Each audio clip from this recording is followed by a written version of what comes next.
सो दोस्तों आज हम गिलूटी रानी का करने वाले हैं एक छोटा सा क्वेश्चन हल, जो कि हमने प्रश्नावली 1.1 के तीसरी क्वेश्चन के तीसरे वाले ऑप्शन से लिया हुआ है। तो आखिर कहाँ फंस रही है गिलूटी रानी? गिलूटी रानी कौन से क्वेश्चन नहीं कर पा रही हैं? उनको किस चीज़ में तकलीफ जा रही है? ऐसे बहुत सारे क्वेश्चन आपके भी हमारे भी। चलो उनको करते हैं इस वीडियो में दूर। तो आप लास्ट तक इस वीडियो में बने रहना। ये वीडियो आज आपके लिए बहुत ही ज़्यादा इंपॉर्टेंट होने वाला है, क्योंकि जो ये लास्ट क्वेश्चन है इसको हम बड़े ही प्रेम से, बड़ी ही सरलता से, बड़ी ही सहजता से हल करने वाले हैं। तो ये आप भी नए हैं टॉपर गुरुकुल में तो हमारे इस चैनल को जरूर सब्सक्राइब कर लें। दोस्तों हम सबसे पहले हर वीडियो में करते हैं कि क्वेश्चन को तो करेंगे, वो तो उसकी टेंशन तुम छोड़ दो, लेकिन क्वेश्चन को एक बार हम रीड जरूर करते हैं। हर वीडियो में आपको एनिमेशन के साथ हम पूरा पेज दिखाते हैं। तो चलो इसको भी एक बार रीड करते हैं। अभाज्य गुणनखंड विधि द्वारा निम्नलिखित पूर्णांकों के HCF और LCM ज्ञात कीजिए।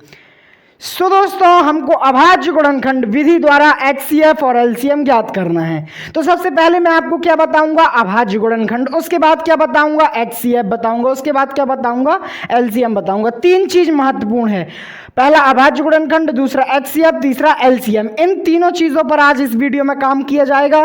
तो क्वेश्चन को चालू करने से पहले एक सुंदर सी प्यारी सी नन्ही सी लाइन आपको लिख लेनी होगी। वो लाइन है दी गई संख्याओं का अभाज्य गुणनखंड करने पर। जैसे कि क्वेश्चन ही में दिया गया है, सबसे पहले हमको अभाज्य गुणनखंड करना है, तो हम ये लाइन जरूर से लिख लेंगे। इसके बाद हम करेंगे संख्याओं का अभाज्य गुणनखंड। कैसे करेंगे ध्यान देना।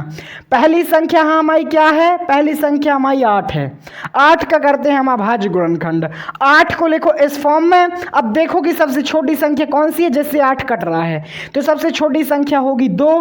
तो फिर हम 8 को 2 से काट देंगे। 8 को 2 से काट देंगे तो कितने बार में कटेगा? 4 बार में कटेगा। फिर 4 किससे कटेगा? 2 से कटेगा। कितने बार कटेगा? 2 बार कटेगा। फिर 2 किससे कटेगा? 2 से कटेगा। कितने बार कटेगा? 1 बार कटेगा।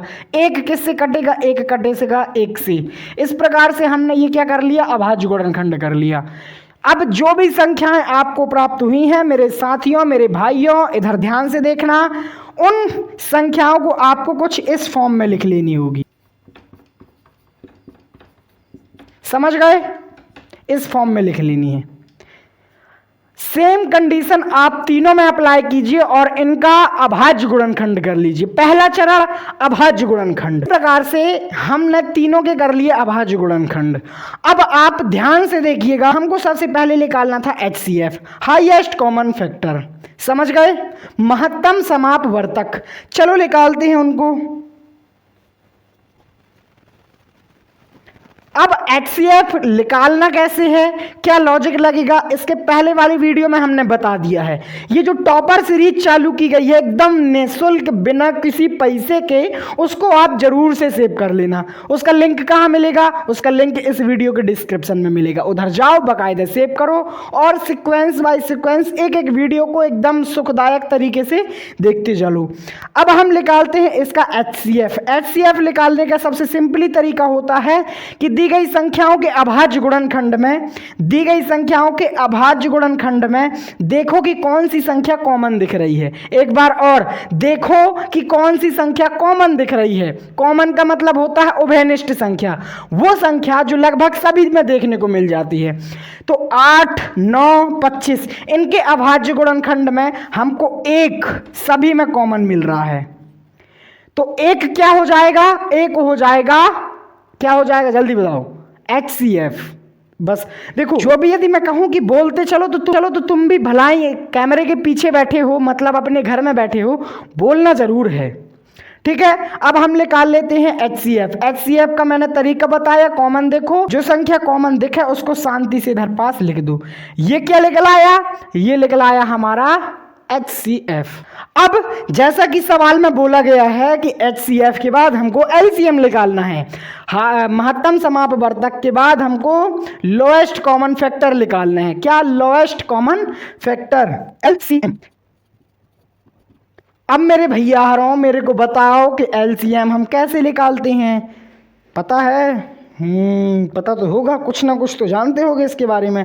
अरे भैया छठवीं से कर रहे हो, थोड़ा बहुत तो जानकारी होगी ना। चलो यदि बिल्कुल भी नहीं पता, यदि थोड़ा सा भी पता है तो पूरी वीडियो एकदम सुकून से देखो। अब मैं निकालता हूँ एलसीएम। एलसीएम कैसे निकालना है ध्यान दो। पहले दी गई संख्याओं में कॉमन संख्या देखो, कॉमन संख्या है 1, तो सबसे पहले 1 को नोट कर लो। अब उसके बाद जो भी संख्याएं आपके पास बची उसको लिख लो, जो भी संख्याएं आपके पास बची उसको लिख लो। एक हमने तीनों से कॉमन ले लिया, बचा हमारे पास 3 ठन्या 2, बचा हमारे पास 2 ठन्या 3, बचा हमारे पास 2 ठन्या 5। ठीक है, तो इनको एक साथ न लिखकर आप इसको पहले इस फॉर्म में कन्वर्ट कर लो। कैसा, ध्यान देना। जैसे 8 के अभाज्य गुणनखंड में 2 3 बार दिया गया है, तो सिंपली आप 2 की घात 3 लिख करके 1 से गुणा कर दो। इस फॉर्म में आपको लिखते जाना है सभी को। इधर पास 9 के अभाज्य गुणनखंड में 3 2 बार लिखा गया है, तो 3 की घात 2 लगा के बेहतरीन लिख दो। जैसे पराठा में चटनी लगाते हो वैसे इधर पास हर संख्या में 1 1 आपको लगाते जाना है गुणा करके। अब एलसीएम में इसका क्या रोल है तो ध्यान दीजिएगा मेरे छोटे छोटे भाइयों। 2 को उठा के रख लो, 3 को उठा के रख लो, 5 को उठा के रख लो। अब इन सभी का गुणा कर दो, गुणा आएगा आपका 1800। इस प्रकार से आपने इसको हल कर लिया। लेकिन एक डाउट इधर पास आपका अभी भी रह गया, एक डाउट आपका रह गया, मैं जान गया उसको, अच्छे से जान गया। वो डाउट ये है कि भैया इधर पास घात है, इनका क्या करूं मैं, इधर पास तो मैं फंस रहा हूं। तो ध्यान देना, इधर पास जैसे 2 की घात लगी है 3, तो 2 का आपस में 3 बार गुणा है, तो क्या आ जाएगा 8 आ जाएगा। 3 में घात लगी है 2, मतलब 3 का आपस में 2 बार गुणा है, तो 3 3 का 9, 5 का आपस में 2 बार गुणा है, 5 की घात 2 लिखिए तो 5 25। लौट पौट के आपको वही संख्याएं देखने को मिलेंगी। इसको कहते हैं कंसेप्ट। इस प्रकार से हमने इस सवाल को हल किया। लेकिन एक काम हमारा रह गया, जो सबसे मेन पॉइंट होता है, जो हमारे सवाल को सुंदर बनाता है, जो हमारे सवाल में निखार लाता है, वो एक लाइन आपको लास्ट में जरूर लिखनी है। सो दोस्तों, वो लाइन, एक सुंदर सी लाइन आपकी ये है कि अतः अभीष्ट हल HCF क्या निकाला 1 निकाला, LCM क्या निकाला 1800 निकाला। ये लाइन आप लास्ट में लिख करके बेहतरीन इधर पास आंसर लिख दो। तो यदि आप भी इस टॉपर सीरीज को सेव करना चाहते हैं तो डिस्क्रिप्शन में लिंक है, उधर जाकर के उसको जरूर सेव कर लेना।